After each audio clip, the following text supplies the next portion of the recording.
The call came on a Sunday evening, which is the only reason I remember it so clearly. Sundays had always been quiet in my house, the good kind of quiet, the kind I'd spent 30 years earning. I was in the kitchen rinsing out the teapot I use every evening, the one with the small chip on the spout that I've never bothered replacing. My daughter-in-law had called it shabby once, the way you say something is shabby while smiling, so it doesn't sound like an insult.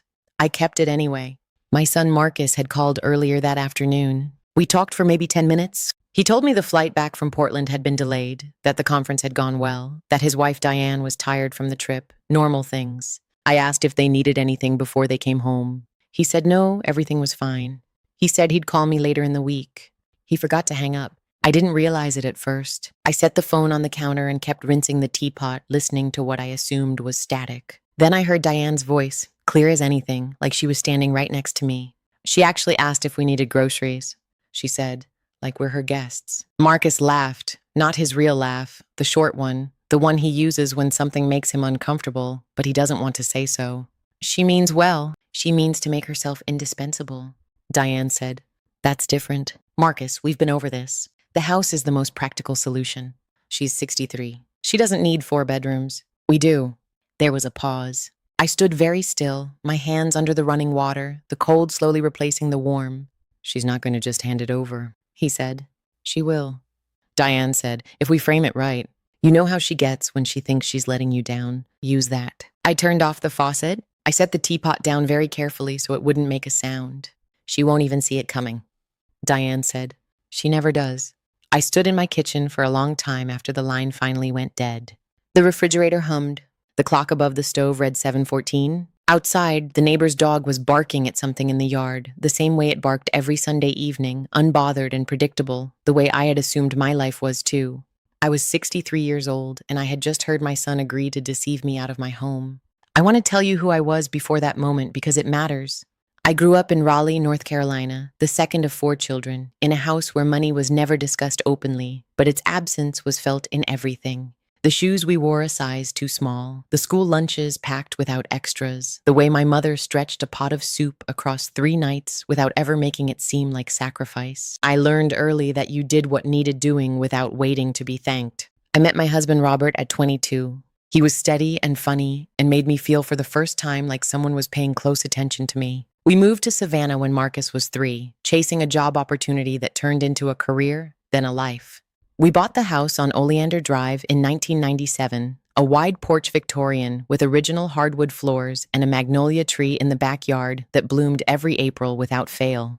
Robert said it was the kind of house that asks something of you. He meant it as a compliment. We gave it everything we had. Robert died 11 years ago, pancreatic cancer, swift and unsparing. From diagnosis to the end was 4 months. I remember very little of that winter, except the quality of the light gray and flat, pressing against the windows like it was waiting for something. I did not fall apart, though I wanted to. Marcus needed me to hold, and so I held. I went back to work at the school district where I'd been an administrator for 15 years. I kept the house. I kept the magnolia. I kept showing up, which is the only thing I knew how to do. Marcus was 29 when Robert died. He was living in Atlanta then, working in logistics, finding his footing. He flew in every few weeks that first year. He called every Sunday. He said more than once that he was going to take care of me. I told him I didn't need taking care of. He said he knew, but still.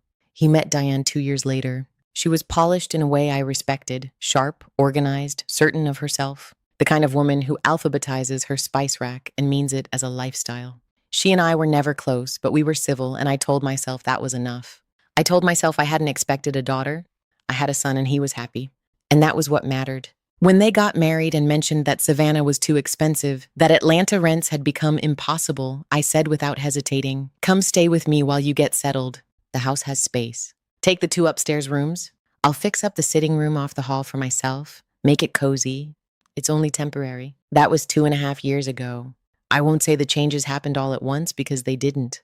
That's the thing about being slowly pushed out of your own life. It happens at a pace that makes you doubt your own perception. You notice something, but tell yourself you're being sensitive. You feel something shift, but convince yourself you're imagining it. By the time you're sure, you're already halfway gone. The first thing that changed was the kitchen. Diane reorganized it one afternoon while I was at my book club. She said she was trying to make the workflow more efficient. I came home to find my mother's cast iron skillet on a high shelf I can't reach, without a step stool and a set of matching containers from a home goods store arranged where my mixing bowls had been for 20 years. I said nothing. I told myself it was a small thing. Then came the living room furniture. They bought a new sectional sofa, nice, heavy, gray without asking. It replaced the wingback chairs Robert and I had reupholstered together the summer before he got sick. Diane said the old chairs were uncomfortable and that the new couch made the room feel like a home. I noticed she said a home, not your home. I filed that away. Marcus started handling the utility accounts. It's easier. He said, if it all runs through one card, less confusion for you? I let him. I don't know why I let him. I think I was still telling myself it was kindness. There was a dinner, maybe 6 months after they moved in, where Diane was talking to her sister on the phone, and I heard her describe the address as our place in Savannah, not my mother-in-law's place, not the house we're staying in, our place. I set down my fork and looked at my plate and thought, there it is. But I said nothing. I had gotten very good at saying nothing. The conversation I overheard on Sunday was not the first warning. It was just the first time I had proof.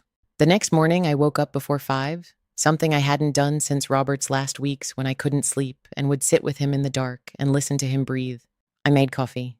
I sat at the kitchen table, my table, the round oak one I'd found at an estate sale in 2003, and I listened to the house. It still sounded like mine, the particular creak of the third stair, the way the back door seals with a small pop in humid weather, the magnolia scraping against the upstairs window when the wind comes off the water. Robert had said we should trim it back. I never did. I got up and walked through every room. I looked at the walls where Marcus's school pictures used to hang and where Diane's gallery of abstract prints now lived. I looked at the dining room where we had held 30 Thanksgivings, now staged with candle holders and a decorative bowl of spheres that served no purpose. I looked at the upstairs hallway where I used to keep a small table with a lamp, both of which had been moved to make room for a console they'd bought online. Then I went to my bedroom, the sitting room off the hall that had once been a study, the room I'd moved into after offering them the master, and I sat on the edge of the bed and allowed myself, for the first time, to see clearly what had happened. I had given them the best of the house. I had shrunk myself into a corner of it, and they were planning to take the corner too. I opened my laptop and I started writing things down. I called my attorney, Patricia, at 8:30 as soon as her office opened. I had known Patricia for 19 years. She had handled Robert's estate and helped me refinance the mortgage in 2015 and attended my retirement lunch last spring. When I told her I needed to come in that morning, she said, "Give me an hour." I drove across town with the deed I'd retrieved from the fireproof box under my bed and a piece of paper where I had written down every change that had been made to the house, without my consent, and the date I'd first noticed each one. I had been keeping this list in the back of a notebook for almost a year, without fully admitting to myself why. Patricia read through everything without speaking. Then she looked up at me over her glasses and said, "How long have they been there?" 2.5 years, I said. "And the deed is solely in your name?" "Always has been." She nodded slowly. "You haven't co-signed anything?" "No additions to accounts? No shared agreements on the property?" "Nothing in writing," I said. I was careful about that. I don't know why I was careful about that, but I was. "You were careful," she said, "because somewhere you knew." She pulled out a legal pad. "Tell me what you want to do," I told her. She didn't try to talk me out of it. She didn't tell me to consider their feelings or give them a chance to explain. She had known me too long for that. And she had seen enough to know that when a woman my age finally walks into a lawyer's office with a list she's been keeping for a year, she's not acting rashly. She has already done her mourning. We spent 2 hours going over every detail. The legal protections, the timeline, what I could do quietly, and what would require disclosure. I left with a folder of papers and an appointment for the following week. I drove home. Marcus and Diane were both out. He at work, she at some appointment I hadn't been told about. I walked through the house again, but this time I wasn't grieving. I was measuring. I called a realtor named Glenn, whose card I had kept in my desk drawer for 2 years without knowing why. He was discreet and professional, and when I explained what I needed, a quiet listing, price to move, handled carefully, he didn't ask unnecessary questions. He said he had a couple already looking in the neighborhood who'd made 3 near offers in the past month. "They'll move fast when I call them," he said. "Good," I said. "So will I." What I did next, I did with the same steadiness I'd used to file Robert's death certificate and plan his memorial and return to work 10 days after we buried him, because steadiness was the thing I had always been best at, even when everything underneath it was breaking. I called my friend Carolyn in Charleston, where I had been quietly visiting apartments for the past 3 weeks on the pretext of seeing her. She had been the only person I had told, and only 2 weeks ago, and only because I needed someone to know. She answered on the first ring. I said, "I'm ready." She said, "I've already picked up the keys." I spent the next week packing what was mine. Not everything, just the things I had brought into the house and the things that had been there before Marcus and Diane arrived. Robert's reading chair, my mother's quilt from the hall closet, the cookbook stacked by the back window, the framed photo from our first Thanksgiving in the house, 1997, Robert's arm around my shoulder, Marcus small and gap-toothed in the middle. Everything that had come in with them, I left. I organized it carefully, labeled what was theirs, arranged for a storage unit 3 miles away where their things would be held. I left the key with Patricia. I did not tell Marcus I was leaving. I did not tell Diane. I did not leave an angry letter or a long explanation or a list of grievances. I left a single note card on the oak table, propped against the fruit bowl, in the spot where they would see it the moment they walked through the door. It said, "The house is sold. Your things are in storage. The address is with Patricia. I hope you find somewhere that truly feels like yours." I signed it with just my name, not Mom, just my name, the one I had before any of them. I drove to Charleston on a Wednesday morning in early spring, with the back seat full of boxes and the magnolia just beginning to bloom in the rearview mirror. I didn't pull over to look back. I had looked back enough. The calls started that evening. Marcus first, then Diane, then Marcus again. The voicemails stacked up like unpaid bills, each one a different version of the same panic. The first one was disbelief. "Mom, what is this? Call me back right now." The second was anger. "You had no right to do this without telling us? We have rights here. We've been living there." The third was Diane, her voice careful and controlled in a way I recognized as practiced. "We're very worried about you. We just want to understand. Please just call us so we can talk this through."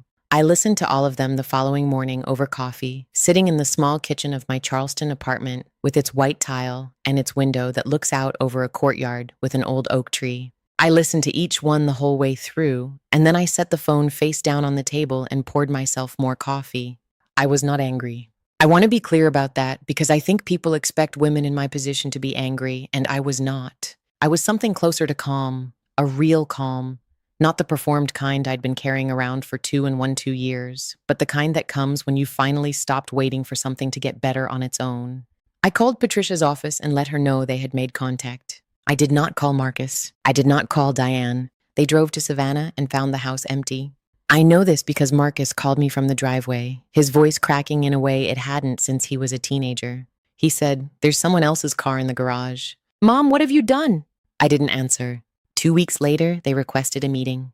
Marcus sent the message through email, formal and stiff, which told me Diane had helped him write it. They wanted to meet in person. They had questions. They had, the email implied, a lawyer of their own. I agreed to meet them. I chose the place, a coffee shop in downtown Charleston, neutral ground, public. I arrived before them and sat with my back to the wall, the way Robert always used to sit in restaurants, and I ordered tea in a ceramic mug that had no chip in the spout, and I waited. They came in together, Marcus holding the door for Diane the way he always did, a small courtesy that had once made me proud of him.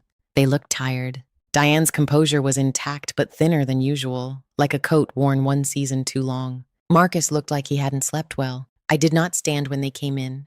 They sat. There was a moment where no one spoke. I think they expected me to fill the silence. I was done filling silences that weren't mine to fill. Marcus spoke first. "I don't understand," he said. "I know things hadn't been perfect, but to sell the house, our home, without even a conversation, your home," I said. He blinked. "You said our home," I said. I heard a different word. "You've been using that word for a while now, I noticed." Diane leaned forward. "Barbara, we weren't trying to disrespect you. We were trying to build something. We thought you were part of that." I looked at her. She was very good at this, I'll give her that.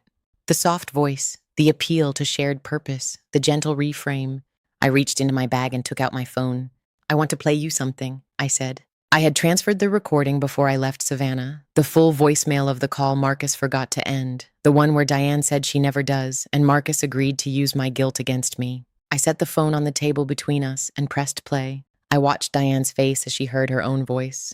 The composure didn't crack exactly, but it shifted, a tightening around the eyes, a stillness that was different from calm. Marcus stared at the table. His jaw moved like he was working out how to answer a question he hadn't heard yet. When it was over, I picked up the phone and put it back in my bag. "I didn't come here to fight," I said. I came here because I wanted you to know that I heard you. I wanted you to know that I'm not confused and I'm not acting out. I understood exactly what was happening. I just waited until I was ready. Marcus finally looked up. Mom, I'm not finished, I said, and for once he let me finish. I have spent 40 years making myself easy to overlook, I said. I did it with your father when he traveled for work. I did it with your school and your teachers and your coaches, and I did it with you and your wife for 2 years in a house I bought and paid for and kept alive through things that would have flattened other people. I thought that was love. I think now it was habit. Diane opened her mouth. There's a storage unit, I said. Patricia has the address. Everything that's yours has been packed and labeled. There's nothing more that needs to be sorted out between us. You're just going to cut us off, Marcus said. His voice was quiet, and underneath the anger, I could hear something younger in it, something I recognized from when he was small and I had told him something he didn't want to hear. That recognition cost me something. I won't pretend it didn't. I'm not cutting you off, I said.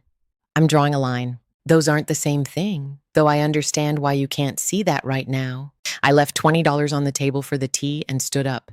I hope you find a home that's really yours, I said. I mean that. I'm going to go build one that's really mine. I walked out into the Charleston afternoon. The air smelled like salt and something flowering. I stood on the sidewalk for a moment, not because I was uncertain, but because I wanted to feel it fully, the particular quality of a moment that is entirely your own. Then I walked to my car and drove home. The apartment in Charleston was small by the standards of what I'd had, and large by the standards of what I needed. 1 bedroom, a bright kitchen, a reading nook I'd made by pushing an armchair into the corner by the window. I hung Robert's picture on the wall next to a watercolor of the coast that I'd found at a Saturday market and bought because I liked it, for no other reason than that. I joined a women's walking group that met 3 mornings a week at the harbor. I volunteered at the Historical Society, cataloging donated photographs, work that required patience and a good eye for detail, both of which I had in abundance. I started going to a grief support group, not for Robert, or not only for Robert, but for all the versions of the people we love that we lose when they become something we don't recognize. There were more of us in that room than I expected. I made friends the way women my age make friends slowly, through repeated proximity and small honesty, until one day you realize you've told someone something true about yourself, and the sky didn't fall. I did not hear from Marcus 6 months. Then, on a Sunday afternoon, he called. I let it ring twice before I answered, not out of anger, just because I wanted to choose to pick up rather than simply react. His voice was quieter than it had been in years. He said he had been thinking. He said Diane and he were working through some things. He didn't explain more than that, and I didn't ask. He said he wanted me to know that he knew, somewhere under the bluster and the bad weeks, that what he had agreed to was wrong. I'm not looking for an apology, I said. I just need to know you understand what happened. I do, he said. And then, I'm sorry, Mom. I sat with that for a moment. The word mom in his mouth again, without the edge it had carried for 2 years. I know you are, I said. We talked for almost an hour. We didn't resolve everything. Some things between people don't resolve. They just find a different shape. But it was a real conversation, the first one we'd had in a long time. The kind where both people are actually present, and neither one is managing the other. After we hung up, I sat by the window and watched the oak tree in the courtyard for a while. The light was coming through the leaves in that particular way it does in late afternoon, each leaf lit separately, the whole tree illuminated. I thought about the magnolia in the Savannah yard. I thought about Robert saying the house would ask something of you. I thought about everything I had given to that question over 30 years, and how much of it had been freely given and how much had been taken so quietly I hadn't noticed. A woman in my grief group once said that the hardest part of being a mother is that no one warns you that the love is entirely unconditional, but the relationship doesn't have to be. That there is a version of love that holds on, and a version that knows when to open its hands. I had spent a long time confusing those two things. I opened my journal to a clean page. I didn't write to Marcus or Diane or Robert or anyone else. I wrote to myself, the way I'd learned to do in the months since Charleston, plainly, without performance, the way you only write when no one is watching. You gave everything you had to a house and a family and a life, I wrote, and when they tried to take the house, you walked out the door and took the life with you. That was not the ending. That was the beginning. I closed the journal and made tea in the chipped pot I had brought with me from Savannah, the one Diane had called shabby. I had moved it to the front of the cabinet, where I could see it every morning. The oak tree outside bent gently in the wind. Somewhere across the courtyard, a neighbor was playing music. Something old, something with a slow, steady melody that drifted up and filled the room and then went quiet. I drank my tea while it was still warm. For the first time in longer than I could remember, I didn't let it go cold.